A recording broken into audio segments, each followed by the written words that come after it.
თამაშე კურიერი 9 საათზე ზაალდუმა შულთან და დიანა ჯოჯუასთან ერთად. გამოვიდანო 1 საათის განმავლობაში კურიერის გუნდი დღის მთავარი თემების და მოვლენების შესახებ საამშობლოებისა. შეხვედრა მარჯანიშვილის თეატრში და ირაკლი ალასანიას მოულოდნელი გადაწყვეტილება ალიანსის საქართველოსთვის ლიდერი მერობის საერთო კანდიდატის დასახელებაზე თანხმობას აცხადებს. ალასანია, რომელიც ერთ-ერთი პირველი იყო ოპოზიციიდან, ვინც არჩევნებზე საკუთარი კანდიდატურა დაასახელა, დღეს პოზიციას იცვლის. სავარაუდოდ ამ შეთანხმებას ლევან გაჩეჩილაძესთან გამართული კონსულტაციები უძღოდა წინ. დარბაზის უმრავლესობა, სადაც ალასანიამ თავისი გადაწყვეტილება გამოაცხადა, სწორედ დაიცავის საქართველოს მხარდამჭერები იყვნენ. მოხსნის თუ არა ალიანსის ლიდერის საკუთარ კანდიდატურას გაჩეჩილაძეს სასარგებლოდ ჯერ უცნობია. ალასანიას ახალ პოლიტიკურ სტრატეგიაზე თამარ ბაღაშვილი საუბრობს პირდაპირ ეთერში. მოძრაობა დაიცავის საქართველოს ლიდერი ლევან გაჩეჩილაძე უკვე რამდენიმე თვეა არც საჯარო შეკრებებზე და არც ჟურნალისტებთან არ გამოჩენილა. საკმაოდ ხანგრძლივი პაუზის შემდეგ გაჩეჩილაძე პირველად გამოჩნდა სწორედ ირაკლი ალასანიას წინა საარჩევნო შეკრებაზე. ეს შეკრება დაანონსებული იყო როგორც ალიანსის ლიდერის შეხვედრა საზოგადოების წარმომადგენლებთან, თუმცა მოგვიანებით აღმოჩნდა, რომ დარბაზში მყოფების დიდი ნაწილი სწორედ დაიცავის საქართველოს წევრები იყვნენ. ირაკლი ალასანიას წინა საარჩევნო შეხვედრაზე ლევან გაჩეჩილაძის გამოჩენა, როგორც მოგვიანებით გაირკვა, შემთხვევითი არ ყოფილა. დარბაზის უმრავლესობა დაიცავის საქართველოს ლიდერიც და აქტივისტებიც ალიანსის ლიდერის საგანგებო განცხადებას ელოდებოდნენ. ირაკლი ალასანიას სურვილს ოპოზიციას ადგილობრივ არჩევნებზე საერთო კანდიდატურა ყავდეს, დარბაზი ოვაციით შეხვდა. დიდი იმედი მაქვს, რომ უახლოეს პერიოდში ეს მოლაპარაკებები დასრულდება. ჩვენ ყველას გვაქვს გააზრებული, რომ ერთიანი ძლიერი გუნდით უნდა გავიდეთ ამ არჩევნებში. ერთიანი კანდიდატი და ამ შემთხვევაში გამარჯვება იქნება გარდაუვალი. არსებობს მოსაზრება, რომ ეს ერთობა უნდა შედგეს პრაიმერით, არსებობს მოსაზრება, რომ ეს ერთობა უნდა შედგეს პოლიტიკური კონსულტაციები და პოლიტიკური შეთანხმებები. საერთო კანდიდატის ინიციატივას ყველაზე ოპერატიულად შეხვედრაზე მყოფი ლევან და გიორგი გაჩეჩილაძეები გამოეხმაურნენ. დაიცავის საქართველოს წევრებმა მხარდაჭერის გამოცხადება ალიანსში შემავალ პარტიებსაც კი დაასწრეს. ძალიან მნიშვნელოვანი ერთობა.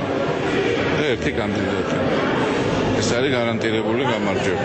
ეგრეც იქნება, უჭერა, მაგრამ ჩემი ძმის ცხოვრებაში არ ვერევი. ირაკლი ალასანიას განცხადება რადიკალურად განსხვავდება იმ შეფასებებისგან, რომელსაც თავად ალიანსის ლიდერი და მისი თანაგუნდელები რამდენიმე თვის განმავლობაში აკეთებდნენ.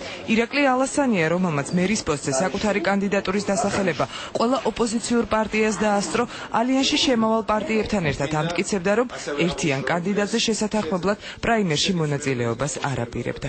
ალიანს დამოუკიდებლად აქვს პოტენციალი უგულავასთან გამკლავების. ჩვენი პოლიტიკური ძალა პრაიმერში არ აპირებს მონაწილეობის მიღებას. პოზიციების მოულოდნელი შეცვლა შესაძლოა ირაკლი ალასანიას და ლევან გაჩეჩილაძის ფარული პოლიტიკური კონსულტაციების პირველი შედეგია. არაოფიციალური ინფორმაციით გაჩეჩილაძემ ალიანსის ლიდერს კანდიდატურის მის სასარგებლოდ მოხსნა მოსთხოვა. ერთ-ერთი ვერსიით ალასანია ამ წინადადებას დათანხმდა, მაგრამ შეთანხმება დავით გამყრელიძის ჩარევის შემდეგ ჩაიშალა.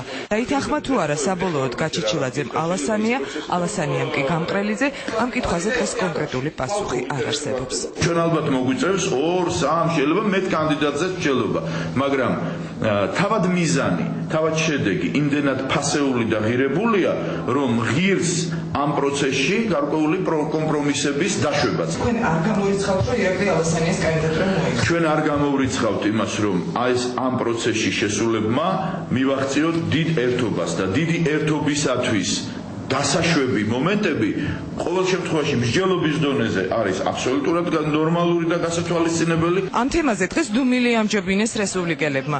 ალასანია და მისი თანაგუნდელები არც იმას აკონკრეტებენ, რა შესთავაზე გაჩეჩილაძემ ალიანსის ლიდერს კანდიდატურის მოხსნის სანაცვლოდ. გაჩეჩილაძის და ალასანიას ურთიერთობები კითხვის ნიშნებს ხშირად ტოვებდა. მაგალითად, აპრილის აქციების დროს კრიტიკულ მომენტებში ალასანია საშუალოდ ყოველთვის გაჩეჩილაძეს უხმობდა.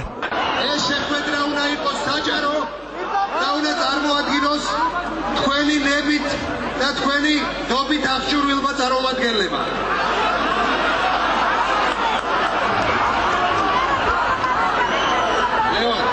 მეგობრებო, ერთი წუთი სიჩუმე რა. თქვენ რა გონიათ ეხლა ჩვენ გიჟები და გადარეულები თუ არა ვარ? გასაგებია რომ ერთ მხარეს გიჟია. ჩვენ ხო არ გავგიჟდებით, კაცო. საქართველოს გას ბიჭო ჩვენც უკან. ტელევიზორში ვიყავ და ნახავ, ვინ მიდის, სად მიდის და რას ილაპარაკებს. ჩვენი ვალი, ჩვენი ქვეყნის წინაშე უნდა მოვიყავდოთ. ჩვენი ქვეყნის და ერთმანეთის ჩვენი სამშობლოს წინაშე. ლევან გაჩიჩილაძის კანდიდატურას პრაიმერში გამარჯვების შემთხვევაში მხარდაჭერა დღეს კონსერვატორებმა გამოუცხადეს. ერთიანი კანდიდატის იდეა დღეს უფრო მაღლა ვიდრე პარტიული ამბიციები და კარგი იქნება თორმეტ და მეტი პოლიტიკური პარტია გააცნობოს. სამწუხაროდ ჩვენ ლევანმა კი არა ჩვენთვის მიუღებელმა კანდიდატმაც რომ მოიგოს პრაიმერი მაინც ხარს დაუჭერს, მაგრამ მითხრ რომ ლევანს სიახლოვეს დაუჭერთ ხარს. პრაიმერის გამართვას კონსერვატორები პუტინის ახალ მეგობარ ზურაბ ნოღაიდელთან ერთად გეგმავენ. ნოღაიდელი რუსეთთან კავშირების გამო ალასანიას თანაგუნდელების, რესპუბლიკელების და ახლების მთავარი სამიზნეა. ირაკლი ალასანია მისიც უნდა გადაწყვიტოს ლევან გაჩეჩილაძე, მისი მხარდამჭერი კონსერვატორები და ძიძიგური კუკავას პარტნიორი ნოღაიდელი თუ პროდასალური იმიჯი და ალიანსი საქართველოსთვის. ირაკლი ალასანიას განცხადებას დღეს გამოხმაურება მოყვა როგორც საპარლამენტო, ასევე არასაპარლამენტო ოპოზიციაში. ოპოზიციის ნაწილი მიიჩნევს, რომ ერთიან კანდიდატურაზე შეთანხმება შეუძლებელია.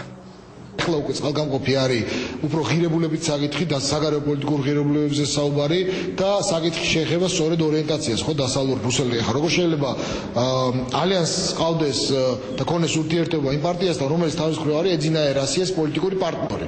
ანუ გამოდის, რომ ისინი აი სამ დიდი სამკუთხედი იკვრება, ხო, ალიანსი, ნოღაიდელი, ეძინაერასია. გამოდის, რომ ალიანსი ეძინაერასიას პარტნიორი ხდება, ხო, ამიტომ ჩემთვის ეს ცოტა წარმოუდგენელია და მე ძალიან მეჭვება, რომ აი ესეთი შეცდომა დაუშვას ალიანსმა, რომ მან და ნოღაიდელს დაუშვათ აი ამ ხრივ მოხდეს მათი კონსოლიდაცია. საერთო კანდიდატის ჩამოყალიბებასთან დაკავშირებით ცოტა ეჭვმეპარება და ეს ეჭვმეპარება იმიტომ, რომ თქვათ მეორე ნაწილი ოპოზიციის არასაპარლამენტოს თქვათ პრაიმერზე ვერ შეთანხმდა ბატონო ირაკლის ალიანსთან ერთად, მესამე ნაწილი საერთოდ არ იღებს არჩევნებში მონაწილეობას, ასე რომ თუ პოლიტიკური პარტიები ჩამოყალიბდებიან და საერთო კანდიდატზე იქ მოილაპარაკებენ, ჩვენ ამ მოლაპარაკებაში აქტიურ მონაწილეობას მივიღებთ და შეიძლება დავეთანხმდით კიდევაც საერთო კანდიდატს.